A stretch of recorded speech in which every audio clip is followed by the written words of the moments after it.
Argentina take care of business against Poland, who also scraped through. Scaloni's men are through to the round of 16 despite a messy penalty miss. Argentina booked their place in the World Cup round of 16 by downing Poland 2-0, with the European side joining them in remarkable circumstances. The Albiceleste, who lost their opening match against Saudi Arabia, never looked under threat on Wednesday, with Lionel Messi's penalty miss in the opening half proving inconsequential thanks to goals from Alexis Mac Allister and Julian Alvarez. Unlike their match against Mexico, Argentina were quick out of the gate as they began the match with more tempo and flair. Messi fired an angled shot that Szczesny pushed aside, while Alvarez has an effort blocked in the penalty area before Marco Acuna fired an angled drive just past the far post. Argentina were awarded a rather dubious penalty in the closing stages of the half. Szczesny made a bit of contact with Messi's face when trying to tap away a cross, with VAR calling over the referee for a review. Incredibly, the penalty was given, however Messi's effort was expertly stopped by Szczesny, who stretched to his left and got his hand on the effort to keep the match goalless heading into the break.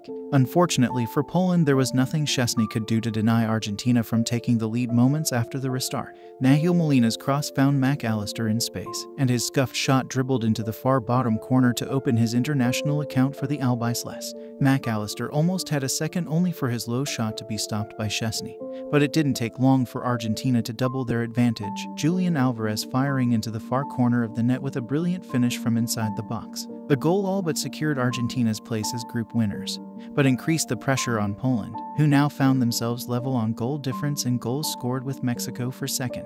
However, the European side were on course to progress by virtue of picking up fewer yellow cards. Poland fans likely had their hearts in mouths when Jakub Kiwer sent a terrible back pass to his own goalkeeper that sent Lautaro Martinez in on goal, but the Interman dragged his shot wide from a glorious position. Nicolas Tagliafico dinked over Szczesny, with a Poland defender clearing off the line. It proved hugely important as Saudi Arabia scored a consolation in injury time, sending Poland through by virtue of goal difference. Tata Martino confirms his end as Mexico's manager. "My contract ended at the final whistle." Gerardo Tata Martino spoke to the media after getting Mexico eliminated from the World Cup. Mexico is officially looking for a new national team manager after Gerardo Martino confirmed he will not continue in the position.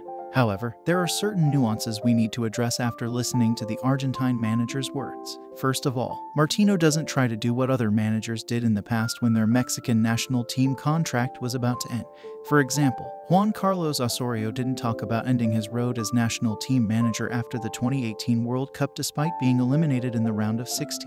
Nearly 2 hours after the final whistle, the Argentine manager jumped on the press room to talk about the final result. Martino spoke about the failed process that led to getting eliminated from the World Cup's group stage for the first time since 1978. This is what Martino said about his future as Mexico's manager, which is non-existent. "I'm the main responsible for the heartbreak we all share today. We take accountability for the failure during this World Cup. My contract ended when the referee sounded the final whistle. There is nothing more to do." Reports that Martino wouldn't continue as the manager regardless of what happened on Wednesday were confirmed after ESPN revealed the manager said goodbye to many national team staff members. He already knew there was nothing left to do because of what he did during the game against his country, Argentina. In fact, the way El Tri played against Saudi Arabia raises even more questions about the tactical approach Martino used against Argentina. The Mexican Football Federation would have questioned him about that, but Martino won't let them do it.